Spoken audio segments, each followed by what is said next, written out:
दोस्तों, आप सभी का हमारे चैनल में बहुत बहुत स्वागत है। आज का सर टॉपिक जो है ना, ये थोड़ा सा ना मतलब डिटेल में हमें बात करनी है, क्योंकि इस टॉपिक पे बहुत सारे लोग बना चुके हैं और हमने भी शायद बनाया था पहले भी। तो इसमें सर आज का जो टॉपिक है ना, ये आईपीओ, इनिशियल पब्लिक ऑफर। अब ये इनिशियल पब्लिक ऑफर कहने को तो बहुत सिंपल है, 2 वर्ड में हम बोल सकते हैं कि आईपीओ मतलब जब कंपनी फर्स्ट टाइम अपने शेयर को इशू लाती है, उसे हम आईपीओ कहते हैं। पर ये आईपीओ आता कैसे है, कौन लाता है, एलिजिबिलिटी क्या है इसकी, इसमें कौन कौन क्या रोल प्ले करते हैं, इसके बारे में थोड़ा डिटेल में बात करना है। तो आईपीओ, सबसे पहले आईपीओ अगर मैं बात करूं तो आप इससे क्या समझते हैं, आईपीओ का मतलब क्या है? सर देखिए, आईपीओ तो हम जैसे स्टॉक मार्केट में ट्रेडिंग कर रहे हैं। ठीक है। अब हमने मार्केट में डायरेक्ट शेयर देखे हुए हैं, बाय कर रहे हैं, सेल कर रहे हैं। देखिए, बेसिकली आज का जो वीडियो है ना सर, ये यंगस्टर के लिए है जो नए मार्केट पे है। होता क्या है कि हमको पहले ये नॉलेज होना चाहिए कि ये प्रोसीजर क्या है। हाँ। मतलब आई शेयर जो मार्केट में लिस्टिंग है, जिनको हम रोज खरीद रहे हैं, बेच रहे हैं, हमने डीमेट में होल्ड करके रखे हुए हैं। आज हम कह रहे हैं कि 10 साल बाद, 15 साल बाद फ्यूचर के लिए रखे हुए हैं, या इंट्राडे काम कर रहे हैं, इवन हम कमोडिटी में काम कर रहे हैं, एग्री में काम कर रहे हैं। तो ये प्रोसेस क्या है कि ये शेयर मार्केट में कैसे लिस्टिंग हुई है। अगर सपोज कल को मुझे लगता है कि मुझे अपना शेयर लाना है तो मुझे क्या करना होगा, या यूजर आपको लगता है कि आपको अपना शेयर लाना है तो क्या करना हाँ, होगा। मतलब जरूरी नहीं है ना कि आप लाइफ टाइम ट्रेडिंग ही करेंगे। अगर आप कोई, देखो ट्रेडिंग तो एक पार्ट होता है हमारा कि पार्ट टाइम हम कोई काम कर रहे हैं, पर इसके साथ में जॉब या बिजनेस कर रहे हैं। अगर किसी को लगता है ऐसा है कि यार वो अपना बिजनेस करना चाहता है, कि आपको इस शेयर मार्केट में, जैसे कि आपने ट्रेडिंग कर लिया, ठीक है, अब आपको लगता है कि इसमें कोई बिजनेस करना है, तो बिजनेस भी कर सकते हैं इस तरह से। पर अब ये आईपीओ के बारे में अगर आपको पता होगा ना, तो आप इस डायरेक्शन में भी जा सकते हैं जिसमें आपके खुद का कंपनी, खुद का शेयर इस शेयर मार्केट में लिस्टिंग होगी। लिस्टिंग ये वर्ड जो है, ये थोड़ा सा सिक्योरिटी का लैंग्वेज है, ये थोड़ा सा ये शेयर मार्केट से रिलेटेड है।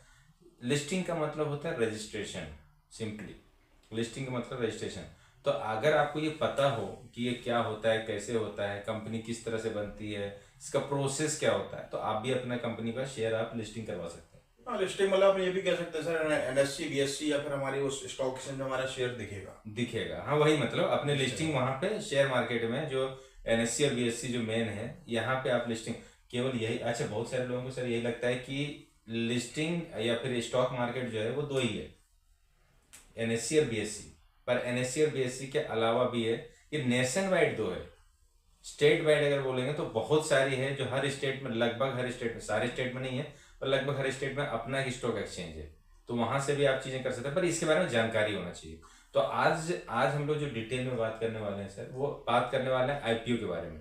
आईपीओ क्या होता है, इसको कैसे ओपन मतलब लिस्टिंग करवाते हैं, इसमें किन चीज़ों का जरूरत होता है। मतलब कुछ लोग होते हैं जो पर्सन होते हैं जो बहुत इंपॉर्टेंट होता है। जैसे कि एग्जांपल सर, अगर मैं आपसे बोलूँ कि मुझे कंपनी बनानी, मुझे एक कंपनी बनानी, क्योंकि बहुत सारे मैंने सुन रखा है कि ये कंपनी होती है, प्राइवेट लिमिटेड हो या लिमिटेड, जिस तरह का नाम सुन रखा।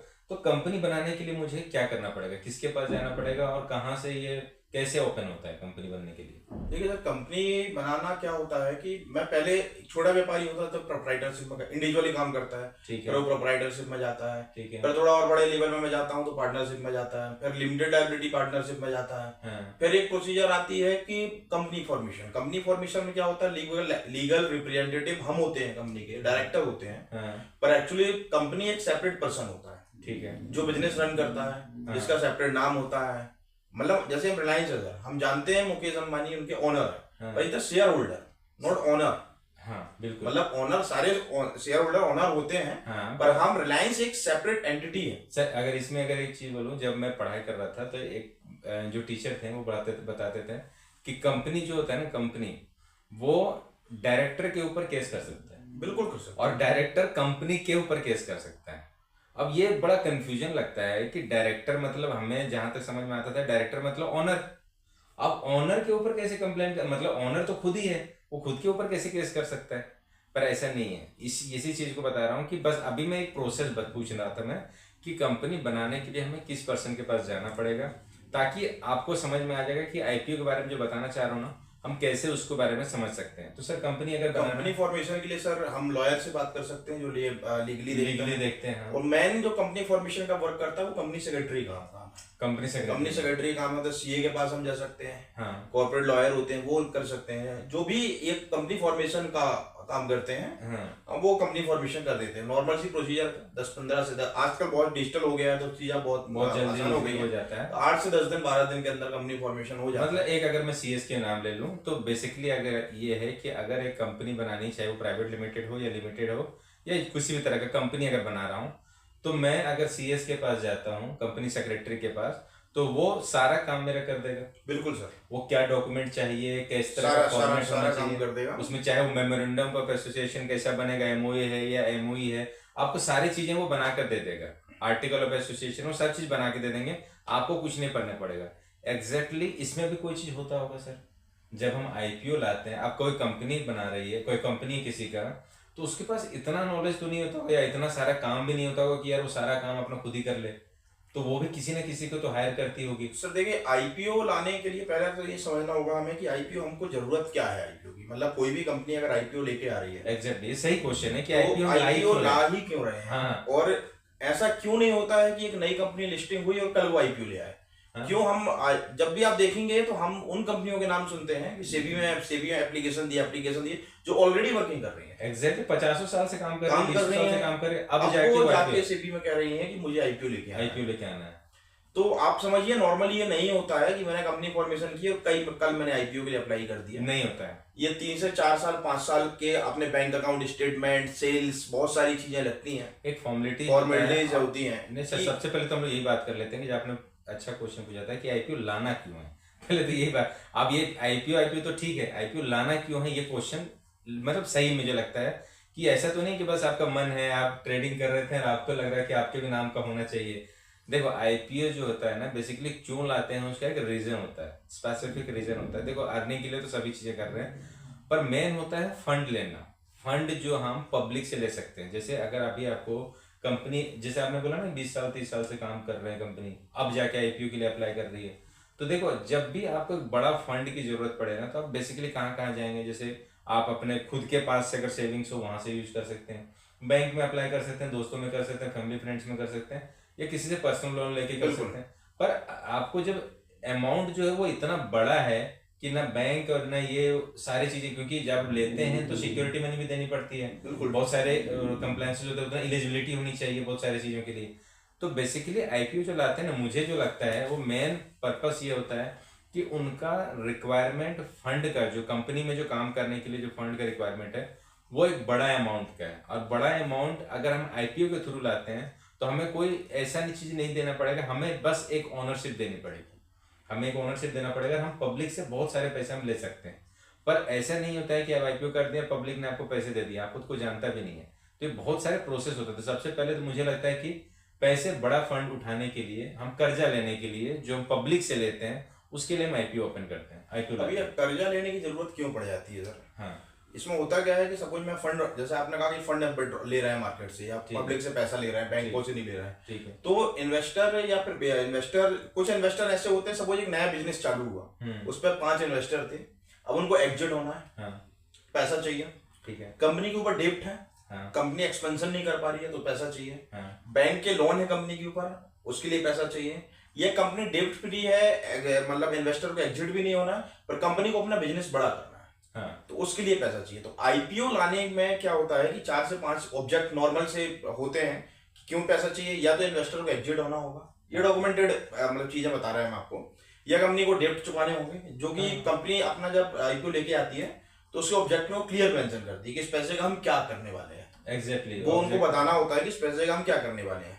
जैसे हुंडई का आईपीओ आया था, हुंडई का आईपीओ 2000 के आसपास का उसका आईपीओ आया, 2000 रुपए के आसपास, 7 शेयर उन्होंने दिए, 7 शेयर दिए, और अब उनमें दिखाया कि कंपनी उसका क्या करने वाली है, उसका कुछ नहीं करने वाली कंपनी। वो पैसा जो प्रमोटर थे उनके, वो उनके पास जाएगा, वो सेल करना है, बिल्कुल क्लियर करके उन्होंने बिल्कुल क्लियर कर दिया था कि ये पैसा प्रमोटर के पास जाएगा, प्रमोटर अपनी होल्डिंग कम कर रहे हैं, अच्छा, वो एग्जिट हो रहे हैं, मतलब उतना शेयर वो सेल कर रहे हैं, किसी प्रकार का कोई लोन नहीं चुकेगा, किसी प्रकार का कोई एक्सपेंशन नहीं होगा, कोई नई यूनिट नहीं बनेगी, कुछ भी नहीं होगा।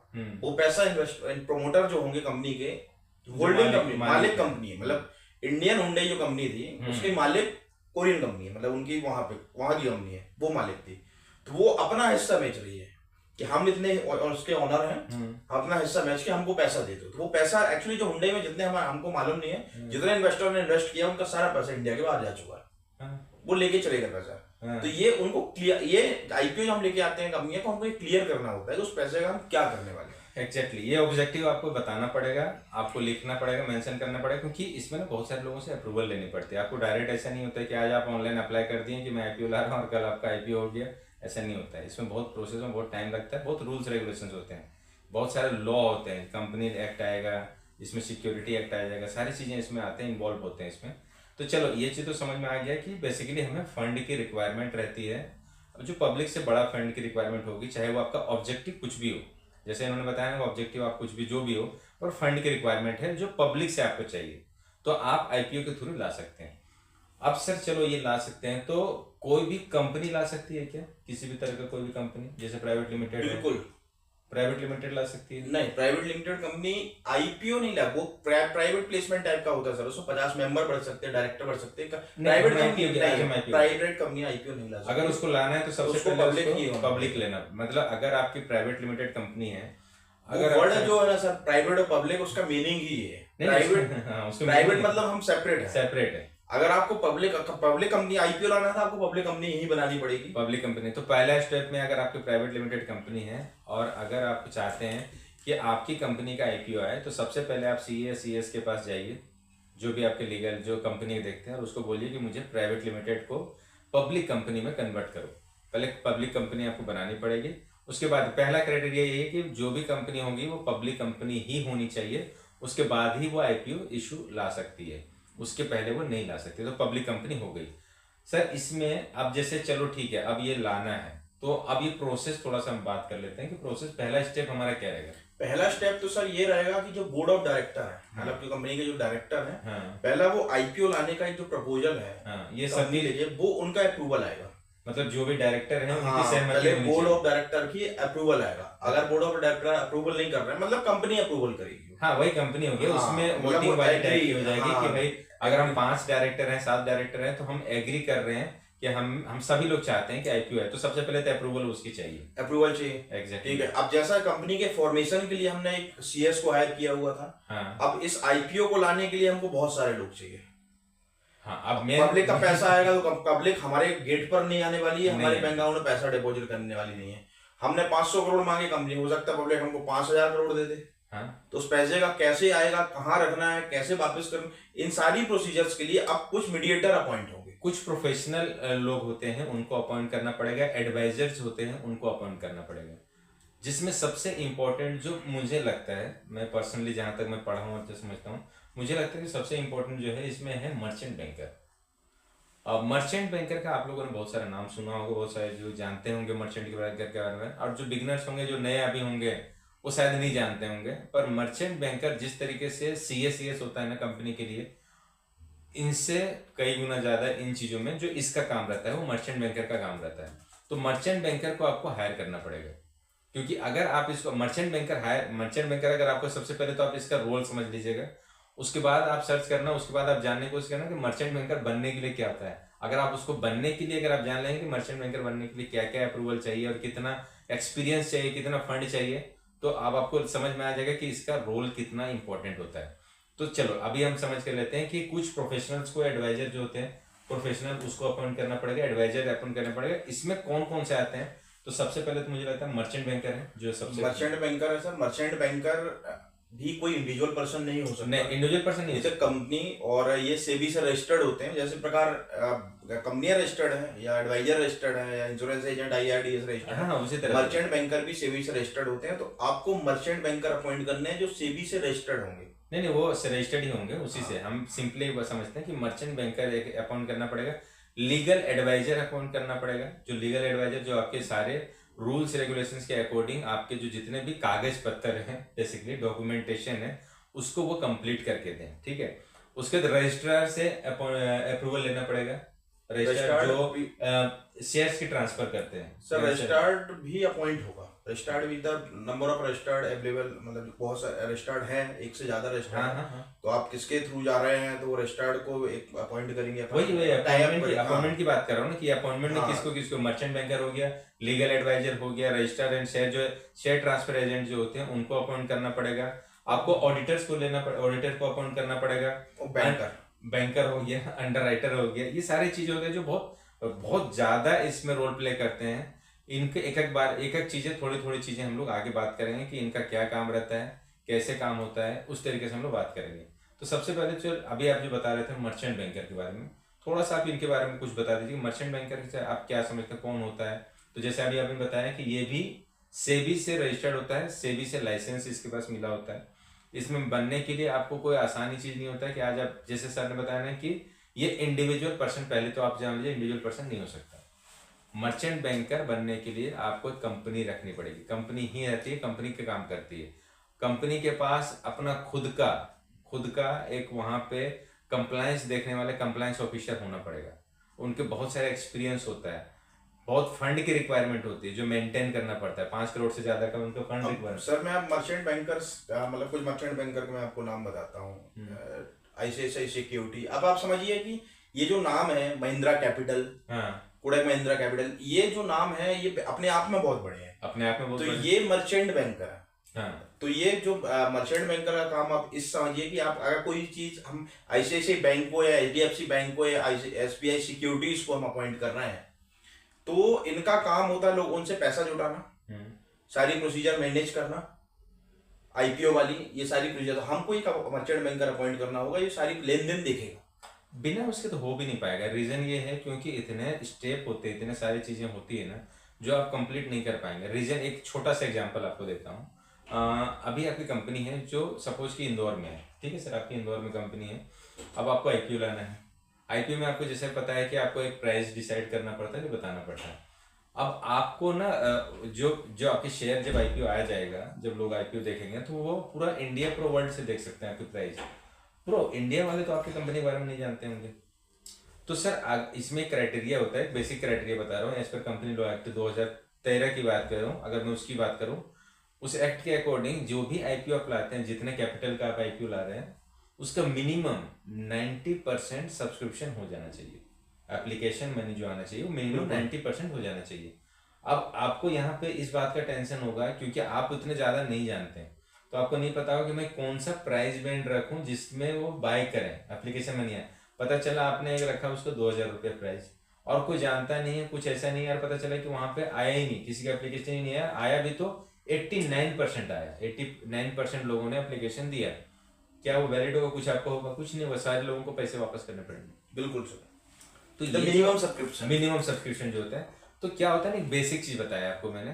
तो मर्चेंट बैंकर वो पर्सन होता है, पर्सन नहीं बोलता, वो कंपनी होता है, वो लीगल काम जो होता है ना, सारी चीजें, वो सारी चीजें ये मेजरमेंट करता है पूरा ऑल कंपनी में, सारी चीजें इसमें देखता है कि आपके कंपनी में किस तरह का होना चाहिए, प्राइस होना चाहिए, प्राइस बैंड कैसे होना चाहिए, कंपनी का प्रपोजल कैसा होना चाहिए, किन किन से अप्रूवल लेना चाहिए, सेबी से अप्रूवल लेना है, NSE से लेना है, BSE से लेना है, या जिस भी चीज से, उस सारी चीजों के लिए एडवाइस ये करेगा। जैसे CA हमारे करता था ना, यहाँ का CA ये है।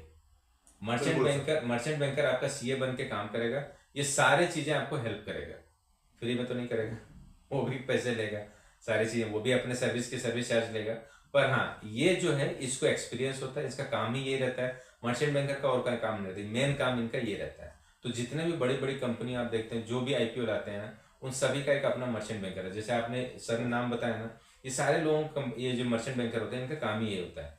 तो मर्चेंट बैंकर बेसिकली आपका सबसे लीगली आपको जो सबसे इंपॉर्टेंट पर्सन होता है, जो आपको ये काम देखेगा। चलो, ये तो बात हो गई कि इनको अपॉइंट कर लिया। अब आगे का स्टेप क्या है, आगे इसमें कैसे क्या करना है? सर लीगल एडवाइजर जो अपॉइंटमेंट किया है अपन ने, वो सेबी रेगुलेशंस और कंपनी एक्ट 2013 के हिसाब से सारे कंप्लायंस देखेगा, सारे कंप्लायंस मतलब डॉक्यूमेंटेड देखेगा। Document part. ऑडिटर जो होगा वो financial audit account Indian accounting standard के हिसाब से ऑडिटर चीजें देखेगा। ऑडिटर बेसिकली आपका जो जैसे आपने बताया ना, इसमें स्टार्टिंग में जैसे सर ने बताया था कि आप आज ओपन कर लिया, आपने कंपनी बना लिया और कल आप IPO लाना चाहते हो तो नहीं ला सकते, क्योंकि इसमें ये भी मांगता है कि आपको 3 साल 5 साल का आपका रिपोर्ट्स होता है, वो सारी बनानी पड़ती है, आपको ऑडिट करो तो ऑडिट जो ऑडिट डिपार्टमेंट है वो ऑडिट करेगी आपको, उसके हिसाब से वो बना के देगी।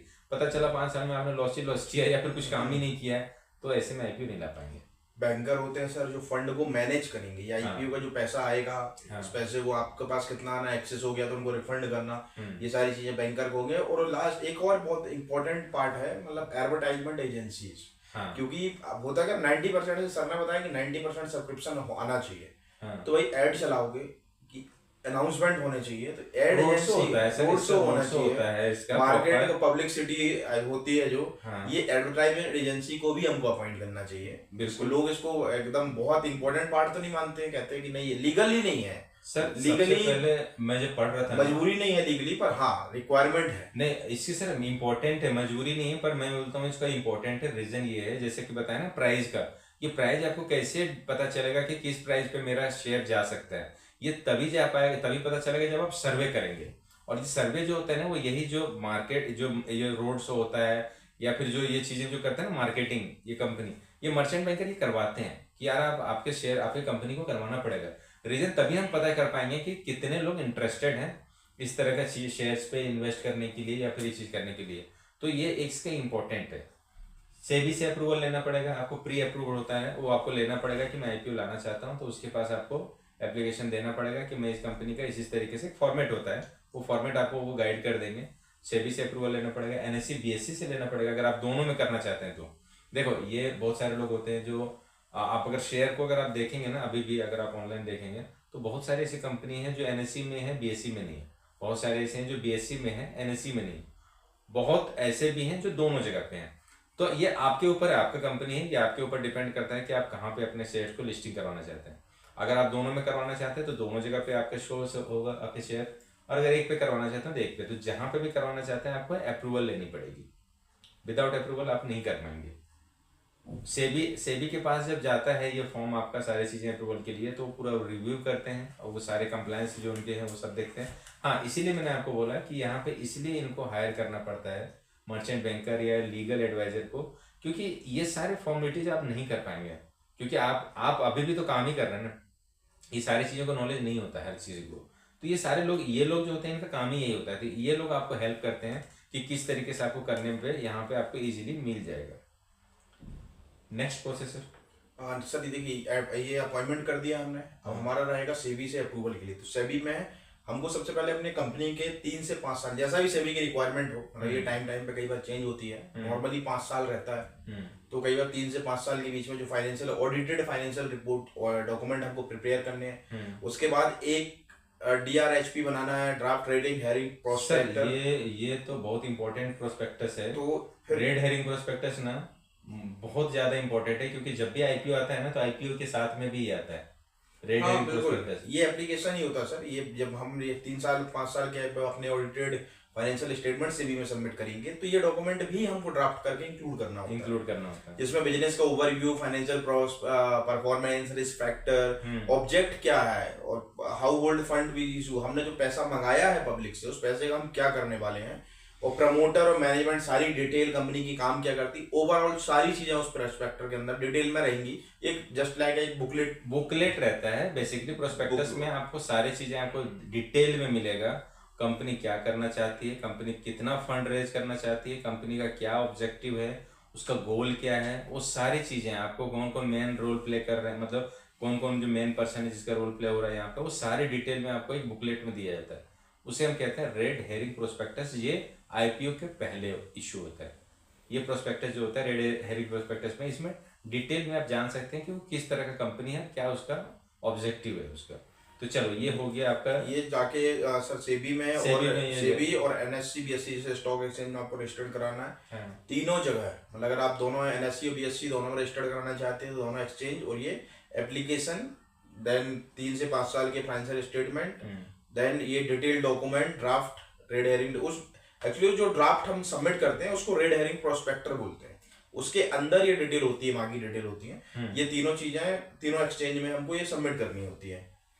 उसके बाद फिर इसको सेबी क्या करती है कि SEBI issue capital and disclosure requirement, SEBI regulation 2018 है उनका, उसके अकॉर्डिंग वो एग्जामिनेशन करती है आपके जो अपने अप्रूवल दिया हुआ है रेड हेरिंग प्रोस्पेक्टर को, और सेबी नॉर्मली 30 से 60 दिन के अंदर आपको फीडबैक दे देती है। हाँ अगर कुछ रिव्यू करती है, अगर कुछ जरूरत पड़ती है कि चेंजेस करने की, तो फिर हमको अप्रूव करती है कि भैया आप इसमें चेंजेस कीजिए। और प्रिंसिपल अप्रूवल भी हमको एनएससी बीएससी से भी मिल जाता है, सेम प्रोसेस दोनों की जगह पे है। हाँ, दोनों जगह पे आपको अप्लाई करने पड़ते हैं, दोनों जगह से आपसे अप्रूवल लेनी पड़ती है।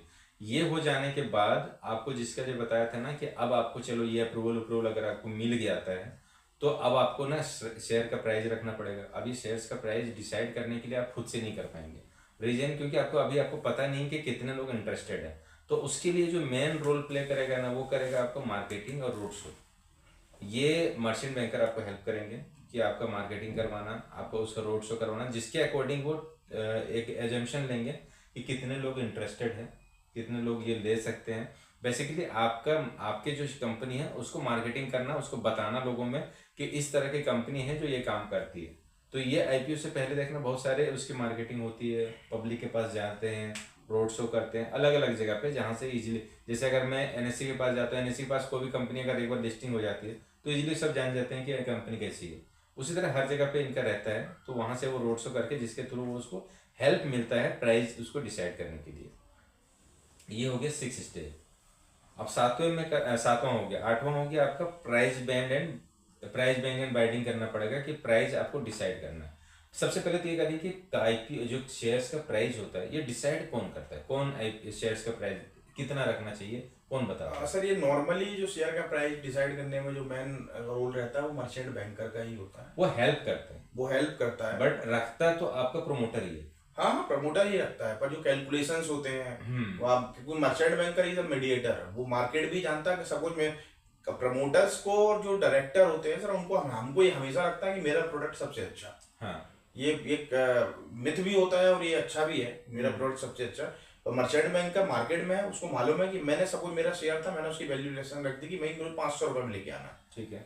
तो मर्चेंट बैंकर कह रहा है नहीं, आपकी वैल्यू जो है मार्केट में वो 100 रुपए से ऊपर आपका प्रोडक्ट नहीं बिकने, आईपीओ नहीं आना चाहिए। हाँ, शेयर अगर आप 500 रुपए का लेके आते हैं सब्सक्रिप्शन की प्रॉब्लम आएगी। हाँ, तो ये मर्चेंट बैंकर आपका अर्निंग रेशो, पीर कंपैरिजन, डिस्काउंटेड कैश फ्लो, सारी चीजें कैलकुलेट करने के बाद एक प्राइस बैंड डिसाइड करते हैं कि 10 से 15 रुपए या 15 एक रेंज देते हैं। एक कैप प्राइस और बॉटम प्राइस जो रहता है ना, इसका एक प्राइस देते हैं कि आप किस प्राइस पे आप इसको अप्लाई करना चाहते हो। तो एक होता है मिनिमम प्राइस और मैक्सिमम प्राइस, एक प्राइस बैंड देते हैं कि इस रेंज के अकॉर्डिंग आप अपना आईपीओ के लिए बिड लगा सकते हो, बिडिंग कर सकते हो। सर एक बड़ा इंटरेस्टिंग चीज़ें हैं, जैसे आप कॉमर्स से हैं, मैं भी कॉमर्स से हूँ। आप लोग अगर कॉमर्स बैकग्राउंड से होंगे तो आपको अकाउंट्स में जब हम लोग पढ़ते थे कि 10 रुपये का शेयर है, एप्लीकेशन मनी पे 2 रुपये दिया, अलॉटमेंट पे 3 रुपये दिया, फर्स्ट कॉल पे 2 रुपये 5 रुपये दिया, सेकंड एंड फाइनल कॉल पे दे दिया। तो इस तरह का जो अकाउंटिंग हम करते थे, एंट्री करते थे, उस टाइम हमें समझ में नहीं आता था कि यार एग्जैक्टली ये कैसे काम कर रहा है, ये कहाँ पे काम होता है। वो काम यही आईपीओ में होता है। जब आईपीओ आता है पहली बार, जब एप्लीकेशन मनी जब आईपीओ के लिए जब ऑर्डर करते हैं, तो जब एप्लीकेशन आप डालते हो ना, बिडिंग जब डालते हो, तो उसमें पहले हुआ करता था ना, पहले क्या होता था कि एक साथ पूरा पैसा नहीं लेते थे, बहुत कम दोनों ऑप्शन होते थे।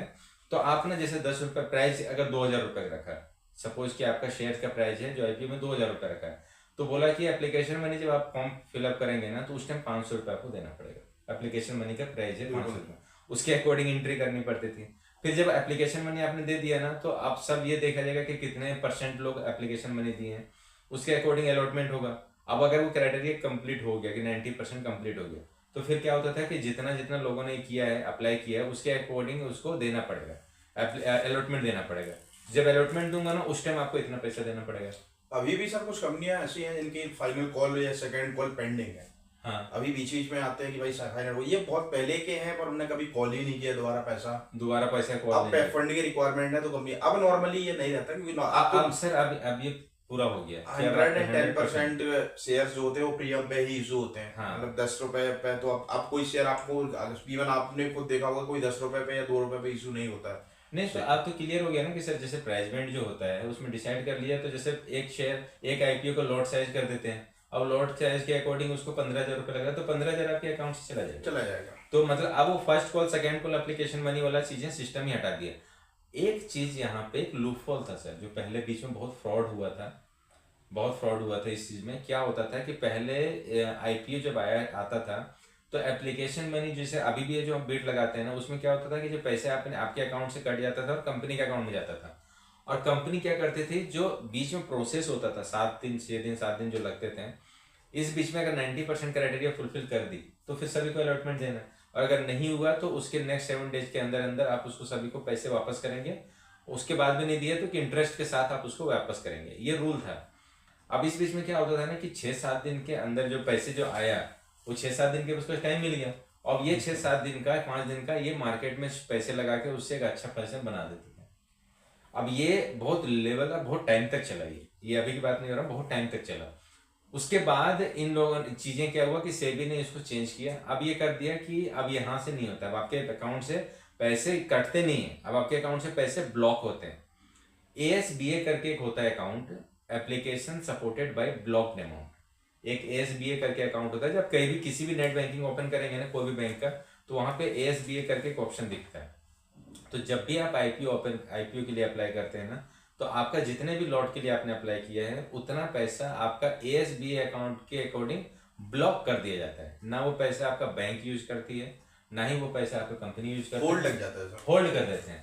और आपने देखना है एंट्री में भी नहीं आता। जैसे अभी आपने जैसे आईपीओ ओपन की, आईपीओ के लिए अप्लाई किया ना, तो आपके एंट्री में नहीं आएगा कि स्टेटमेंट में बैलेंस ही हमारा कम हो जाता है। पर हाँ, एंट्री में तब आता है जब अलॉटमेंट हो जाता है। जब अलॉटमेंट हो जाएगा, अगर पैसा डेबिट हो गया तो दिखेगा, नहीं तो ऑटोमेटिक फंड इंक्रीज हो जाएगा। वो एंट्री में नहीं आता है, एंट्री में कोई एंट्री नहीं होती वहाँ पे, स्टेटमेंट में कुछ भी नहीं आएगा। बस आपको वहाँ पे माइनस दिखा देगा कि इतना पैसा था, अब इतना ही बचा है। तो बेसिकली इस बीच का लूप फॉल जो होता था, इसका बहुत बेनिफिट उठाया लोगों ने। इसका हर चीज़ का लूप फॉल का बेनिफिट उठाया जाता है, तो यहाँ पे भी उठाया। अब ये चीज़ें नहीं होती है, तो अब आपका जो फंड जो आप आईपीओ के लिए अप्लाई करते हो, वो पैसा आपका वहाँ पे फ्रीज हो जाता है, उतना ब्लॉक हो जाता है। वो कौन सा अकाउंट है? ASBA। बहुत सारे जगह पूछ देते हैं, application supported by blocked amount, ये आपका अकाउंट ब्लॉक हो जाता है। उसके बाद कंपनी के क्राइटेरिया अगर 90% कंप्लीट कर लेते हैं तो फिर आगे का प्रोसेस। बिल्कुल सर। नेक्स्ट प्रोसेस क्या है सर इसका आगे? चलो ये हो गया सर, ये होने के बाद प्राइसिंग सेट हो गई। उसके बाद आप मान लेते आईपीओ सब्सक्रिप्शन के लिए ओपन होने जाएगा। ठीक है। इसका ड्यूरेशन सेट होता है सर, नॉर्मली 3 से 5 दिन का ड्यूरेशन रहता है, जहाँ पर हम सब्सक्रिप्शन के लिए आईपीओ ओपन होता है। हाँ। हम बिडिंग करते हैं। अब इसकी कैटेगरी डिसाइड होती है सर। कैटेगरी डिसाइड होती है कि हम कितना कोटा रिटेल के लिए लेके जा रहे हैं, हाँ। कितना नॉन इंस्टीट्यूशनल इन्वेस्टर के लिए लेके जा रहे हैं, कितना क्वालिफाइड इंस्टीट्यूशनल बायर के लिए लेके जा रहे हैं। रिटेल इंडिविजुअल इन्वेस्टर के लिए एटलीस्ट 35% हमको रखना पड़ेगा। ठीक है। उसके बाद नॉन इंस्टीट्यूशनल इन्वेस्टर के लिए हमको 15% रखना ही पड़ेगा। इसको हम इंक्रीज कर सकते हैं, पर कम से कम इतना हमको रखना पड़ेगा। हाँ। जिसको हम कह सकते हैं HNI नॉन इंस्टीट्यूशनल वाले HNI, इनका इन्वेस्टमेंट 2 लाख रुपए से ऊपर का होता है। हाँ, मतलब इंडिविजुअल और ऐसे जो रहते हैं 2 लाख से अगर कम का फंड मतलब आईपीओ के लिए लाते हैं तो वो रिटेल कहलाते हैं, रिटेल वाले कहलाते हैं। 2 लाख के ऊपर गए तो HNI हो जाता है। क्वालिफाइड इंस्टीट्यूशनल बायर होते हैं, उनको अप टू 50% है, मतलब हम उनको 2% 4%, जिसके अंदर म्यूचुअल फंड, फॉरेन जो FII होता है, DII होता है, ये लोग रहते हैं जो बड़े लेवल पे बड़े लॉट पे करते हैं। वो लोग हमारे साथ नहीं कर सकते। रीजन क्योंकि अगर हमारे साथ करेंगे तो पूरा शेयर तो उन्हीं को मिल जाएगा। तो उनको अलग से उनका एक विंडो देते हैं कि आपके लिए ये है, इतना % डिसाइडेड होता है कि हम इसके लिए इतना ला रहे हैं, इतना ला रहे हैं, इसके लिए इतना ला रहे हैं। उसके बाद सर ये अगर ओवर सब्सक्रिप्शन हो जाता है तो अगर फंड सपोज मैंने 100 करोड़ रुपए मांगे या 5 करोड़ रुपए 10 करोड़ रुपए मांगे, अगर उससे एक्सेस पैसा आ जाता है, हाँ। कई गुना अभी तो सामान सर टाइम ऐसा है कि जो जितना मांग रहा है, कुछ केसेस में तो आईपीओ 400 गुना 500 गुना सब्सक्रिप्शन हो रहा है, सब्सक्राइब हो रहे हैं। सबको मार्केट में आना है सब, मतलब क्योंकि सर ये बहुत सेफ जोन है, मतलब रिस्क ले सकते हैं, सेफ जोन है, मतलब लॉन्ग टर्म में रेवेन्यू अच्छा है। सर अवेयरनेस नहीं था, लोग इसको ना ट्रेडिंग के जैसा ट्रीट करने लगे। पहले क्या हुआ करता था ना कि आईपीओ मतलब जो लाता था ना, उसका माइंडसेट होता था किसी कंपनी में आज से जुड़ जाना और लंबे समय तक मैं जुड़ा रहूंगा।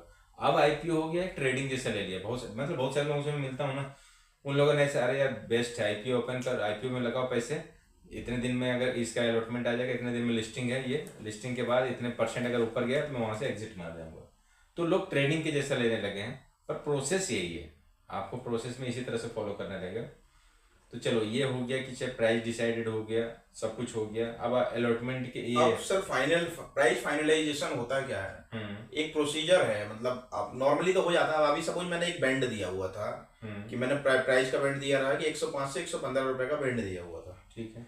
अब आफ्टर क्लोजर आईपीओ क्लोज होने के बाद अब फाइनल प्राइस निकल के आई, किस प्राइस पे। अब नॉर्मली हायर प्राइस ही होती है, वो अब नॉर्मली हायर प्राइस ही होती है, पर हाँ एक प्रोसीजर है कि भाई क्या प्राइस निकल के अभी आई, वो ऑप्शन भी तो देता है जब आईपीओ ओपन करते हो तो कट ऑफ प्राइस पे, हाँ कि आप कट ऑफ प्राइस पे जाना चाहते हो या फिर अपना प्राइस बैंड लिखना प्राइस बैंड लिखना चाहते हो। तो अब जनरली अगर जिसको आईपीओ नहीं मिलते हैं क्योंकि, तो कट ऑफ प्राइस पे रख देते हैं कि हाँ चलो जो भी उसका बेस्ट हो वो मुझे मिल जाए।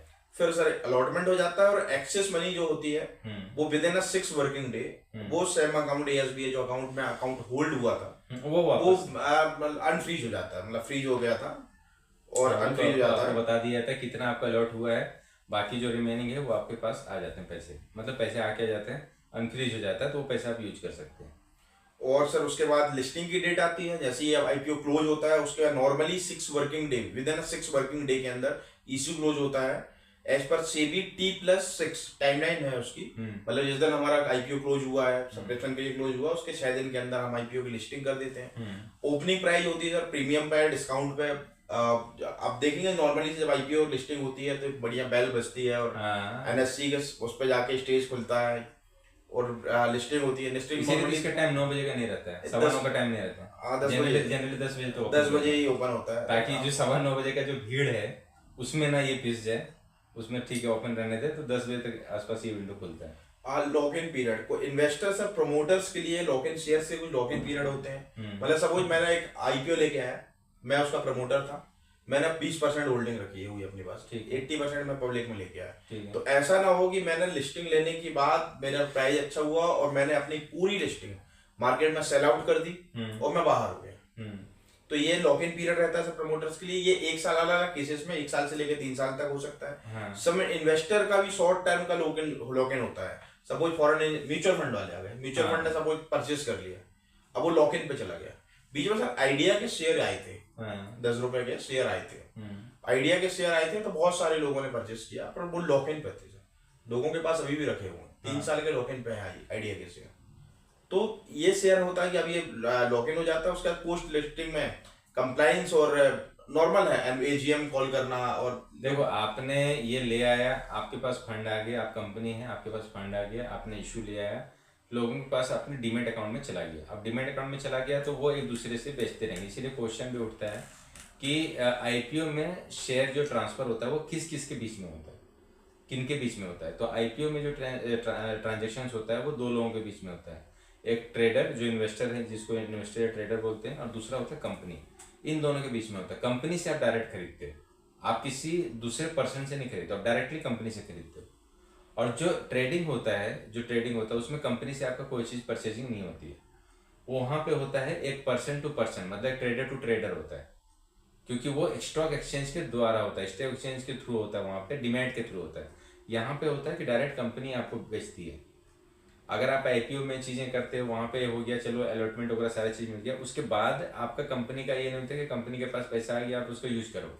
उसके बाद ये रहता है कि हर क्वार्टरली उस कंपनी का लायबिलिटी होता है कि हर क्वार्टरली आपका जो कंपनी जो एक्चुअल में काम कर रही है उसका फाइनेंशियल रिपोर्ट बनाए और वहाँ पे सबमिट करें ऑनलाइन हर क्वार्टरली। ईयरली भी आपको देना पड़ेगा, जितने भी आपको एजीएम और जो भी चीज़ें होती है उसमें जो भी डिसीजंस होते हैं उसका प्रॉपर एक वहाँ पे बनाने पड़ेंगे, रिपोर्ट्स आपको यहाँ पे फाइल करनी पड़ेगी। अब ये तो सारी चीज़ें हो गया, सब कुछ हो गया। सेबी से आपको हर बार ये करना पड़ेगा, मतलब रिपोर्ट देने पड़ेंगे। सर ये आईपीओ आ गया, सब कुछ हो गया। अब अगर किसी कंपनी किसी पर्सन ने आईपीओ में नहीं ले पाया, आईपीओ में नहीं कर पाया, उसने देखा नहीं, ध्यान नहीं दिया, उसी कंपनी को लेना है, उसी कंपनी को शेयर खरीदना है, तो फिर वो क्या करेगा? सर नॉर्मल जो मार्केट में बाकी शेयर मिल रहे हैं वो अगर सपोज मैंने दोनों, अब नॉर्मली सर दोनों जगह लिस्टिंग होती है, बहुत कुछ छोटी कंपनियां होती हैं, हाँ मतलब माइक्रो कंपनियां होती हैं, वो बीएससी पे लिस्टिंग होती है, हाँ नॉर्मली मिलती है। नहीं तो बाहर बड़ी कंपनियां दोनों में एनएससी बीएससी पे लिस्टिंग होती है, तो आपको जहाँ खरीदना है आप वहाँ पर आप परचेस कर सकते हो। मतलब अच्छा दूसरा एक चीज, एक सर एक मेरे फ्रेंड ने और था, उनने एक बहुत बड़ा उनका अंदर डाउट था कि मैंने अभी 2 एक्सचेंज है, कंपनी लेके आई सर 1000 शेयर का सपोज आईपीओ, तो उन्होंने कहा कि 1000 शेयर का आईपीओ लेके आई तो सपोज बीएससी में अप्लाई किया उसने, यहाँ भी किया, ये शेयर हो गए 2000। ये ड्रॉबैक था, मतलब कि मैंने अगर एनएससी में खरीद लिया है 500 शेयर किसी चीज के, तो मैं बीएससी में भी खरीद रहा हूँ, तो मेरे अकाउंट में सर मतलब टोटल नंबर ऑफ शेयर अच्छा, डबल है क्या? डबल हो जाएंगे क्या? हाँ, तो ये ड्रॉबैक है। ये हाँ, कंपनी का जो है वो पैसा है वो डीमेट पे आपके, आप वहां से खरीदो या वहां से खरीदो, बात एक ही रहेगा। अच्छा, आपने कभी नोटिस किया सर कि जो शेयर्स को आप जैसे एनएससी से आप जब वहाँ पे सर्च करते हैं तो आप एनएससी में लिखते हैं जैसे इस कंपनी का है वो कौन से स्टॉक एक्सचेंज में, एनएससी में या बीएससी में, तो आप सेलेक्ट करते हो कि एनएससी, आप वहाँ से बाय करते हो। फिर जब आप उसको होल्ड कर लेते हो 2 दिन 3 दिन, तो वहाँ पे एनएससी की जगह पे बीएससी दिखाना स्टार्ट कर देता है। होता है अब सर। आप सोचते हो यार मैंने एनएससी खरीदा बीएससी से खरीदा ही नहीं है। एक्चुअली बाद में वो सब एक ही हो जाता है, क्योंकि कंपनी एक है ना, कंपनी एक। आप एनएससी का शेयर नहीं खरीद रहे हो, एनएससी में खरीद रहे हो, आप स्टॉक एक्सचेंज में खरीद रहे हो, पर खरीद तो कंपनी का रहो, खरीद तो जिस कंपनी सर का उसी वो का है ना। आप समझिए, मैं एक आलू व्यापारी हूँ, मेरा व्यापार हूँ, मैं 5 मंडियों में जाता हूँ। हाँ, आपकी इच्छा, जिस मंडी से खरीदना उस मंडी से खरीद लीजिए, प्रोडक्ट तो हमारा ही तो है। हमारा ही रहेगा एग्जैक्टली, जिस कंपनी का आप खरीद रहे हैं उसी का रहेगा, आप बेच कभी भी सकते हैं। अच्छा, आईपीओ का जो अगर जो आईपीओ में लगाते हैं पैसे, वो बेच कब सकते हैं? सर लॉक इन पे नहीं है तो आप दूसरे दिन तुरंत बेचते हैं। लिस्टिंग हो मतलब रही जिस दिन लिस्टिंग हो उसी दिन बेच सकते हैं? सर 10 बजे लिस्टिंग हुई, आप 10 बज के 1 मिनट बेच दो, हाँ, कभी भी बेच सकते हैं। तुरंत बेच दो। अगर आपका शेयर लॉक इन पे तो ऑलरेडी वो डीमेट पे आपके लॉक इन पे ही चला जाएगा, वो सेल आप कोशिश करेंगे तो भी सेल नहीं होगा। नहीं होगा। अगर वो लॉक इन पर डला हुआ है तो सेल वैसे ही नहीं होगा। हाँ, और अगर आप मान लीजिए है तो आप जैसे ही सपोज आप कोई शेयर आता है भाई, 100 रुपए का शेयर था, 120 पे लिस्टिंग हुई, 20 रुपए का गेन हुआ, आप बेच के बाहर हो सकते हैं। बिल्कुल। और अगर होल्ड करना है तो आप होल्ड कर सकते हैं। इवन आपको लग रहा है कि नहीं, अगर 100 रुपए का शेयर था, 90 रुपए में लिस्टिंग हुई, और परचेस करना, आप और परचेस कर लेते हैं। जो हाँ, दूसरा ये सर एक कंफ्यूजन और रहता है कि हमारा शेयर मतलब सपोज उसकी ओपनिंग प्राइस थी 65 रुपए, ठीक है। लिस्टिंग हुई 120 पे, तो आपके डीमेट में जो प्रॉफिट दिखेगा, आप 2 महीने बाद 4 महीने बाद जो देखेंगे तो बेस प्राइस से दिखता है वो। हाँ, मीन्स इशू प्राइस अगर 65 रुपए थी तो 65 रुपए से प्रॉफिट लॉस कैलकुलेट होगा। उसके कोई फर्क नहीं पड़ता है कि अगर उसकी लिस्टिंग 120 में हुई है और दूसरे दिन वो 140 चल रहा, तो 120 और 140 के बीच का डिफरेंस नहीं होगा। नहीं 60 रुपए से लेके 140 रुपए का डिफरेंस। एग्जैक्टली वही चीज होता है। अब जैसे बहुत सारे लोगों का कंफ्यूजन एक और चीज होता है सर, कि ओपन हाई लो वाला जो देखते हैं प्राइस एनएससी में या कहीं सी भी डीमेट में देखते हैं ओपन हाई लो, तो दिखाता है ना कि इतना परसेंट हाई गया या इतना परसेंट लो गया। तो लोग क्या करते हैं पता है, बहुत सारे लोगों को मैं जानता हूँ उसको ऐसे करते हैं कि ओपन से हाई के बीच का डिफरेंस निकालते हैं और परसेंटेज निकालते हैं कि अभी ओपन हुआ तो 100 रुपये में, अभी 102 रुपये चल रहा है, तो 2% ऊपर जा रहा है। वहाँ से नहीं होता है, होता है ये प्रीवियस डे का जो क्लोजिंग रेट होता है ना, वहाँ से उसको डिसाइड होता है, वहाँ से आपको देखना पड़ेगा, नहीं तो हमेशा आप गलत कर दोगे। प्रीवियस डे का जो क्लोजिंग प्राइस है, उस प्राइस से अभी का जो करंट प्राइस चल रहा है उसके डिफरेंस का देखोगे तो आपको पता चलेगा वो कितना परसेंट हाई या कितना परसेंट लो है।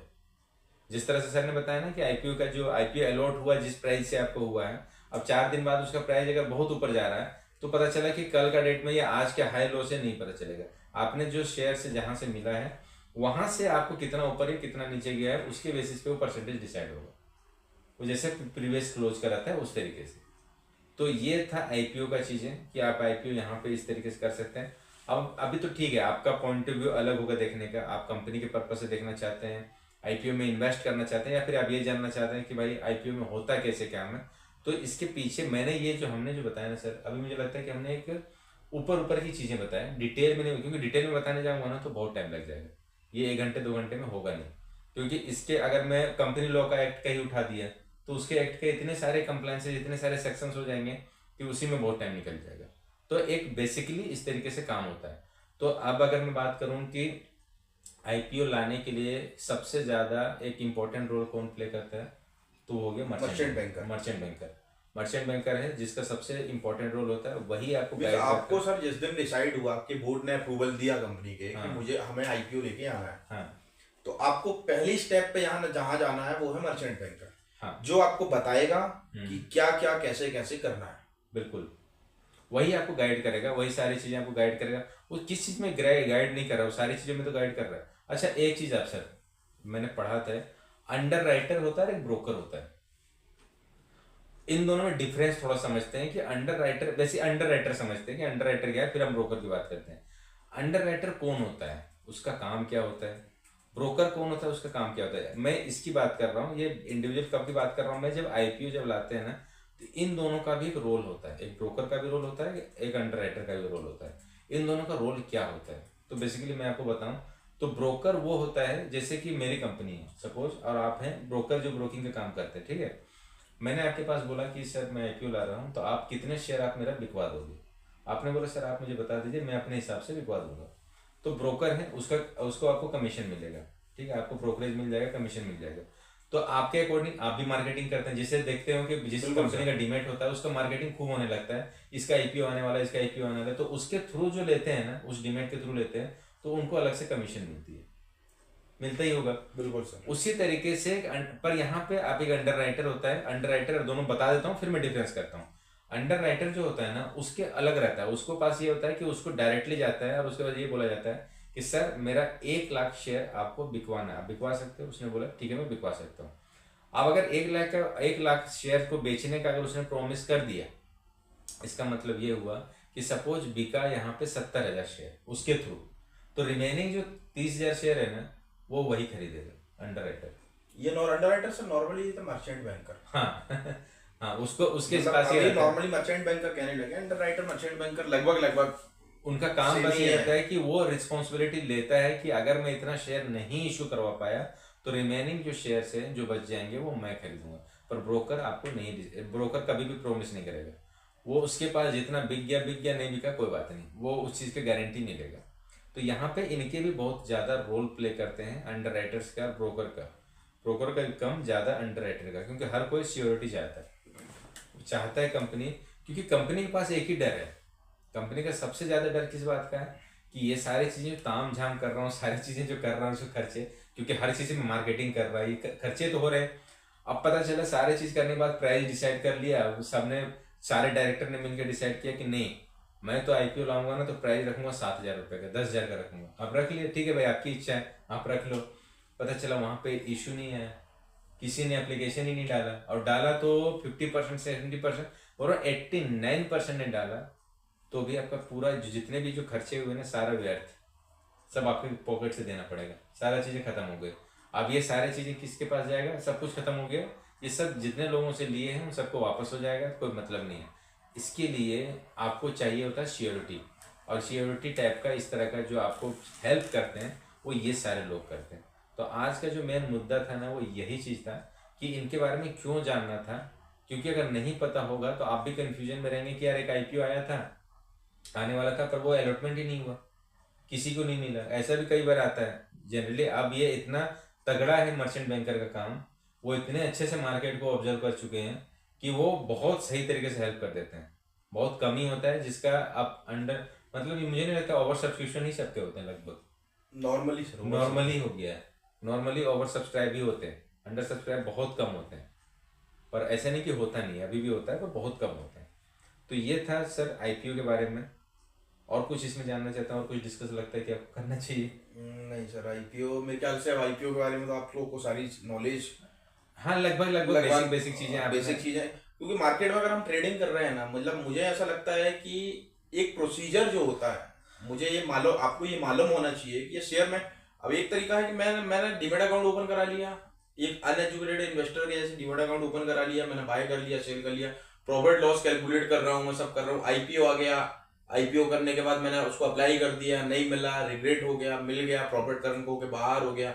पर एटलीस्ट ये पता होना चाहिए ना कि आईपीओ क्यों आ रहा है, भाई कहाँ से आ रहा है, प्रोसीजर। बहुत सारे लोग ये जानते हैं कि जिस तरह शेयर आप बाय सेल करते हैं ना उसी तरह आईपीओ खरीदा जाता है, इसमें 3-4 दिन होल्ड करना पड़ता है, 10 दिन का। उनको ये पता है, इनको यही नहीं पता है कि आईपीओ है क्या बेसिकली। आईपीओ है, एफपीओ है, एफपीओ के बारे में नहीं पता बहुत सारे लोगों को, बहुत सारे लोग नाम ही शायद सुन रहे होंगे पहली बार, एफपीओ क्या होता है, आईपीओ क्या होता है। तो ये सारी चीजें ना आपको बहुत सारे पता होना चाहिए। देखो मार्केट में अगर आप है ना तो नॉलेज आपको थोड़ा बहुत होना चाहिए कि एक्चुअली में ये होते क्या है। तो अगर हो सकता है कि अगर आप एफपीओ के बारे में जान लोगे तो आप उसमें भी इन्वेस्ट करना स्टार्ट कर दोगे। जब फर्स्ट टाइम ये आता है ना, जब आप देखते हो म्यूचुअल फंड का जो आता है पहली बार जब आता है तो उसको एफपीओ बोला जाता है। तो इस तरीके से चीजें होती है, तो इसके बारे में आपको जानकारी होना चाहिए। तो मेरा पर्पस यही था हम लोगों का कि आज हम लोग उस चीज के बारे में बात करें जिसमें हम लोग रेगुलरली काम कर रहे हैं पर उसके बारे में डिटेल में आइडिया कुछ नहीं है, तो उसी के बारे में हमारा जानकारी था। तो ये आईपीओ हो गया, सब कुछ हो गया, सारी चीज़ें। मुझे लगता है कि अब हम लोग ठीक है। इसके बाद भी अगर आप लोगों को लगता है कोई चीज़ का कन्फ्यूजन है या कोई क्वेश्चन है कुछ भी तो आप कमेंट कीजिए, हम लोग बात करेंगे। ठीक है, okay okay, thank you very much.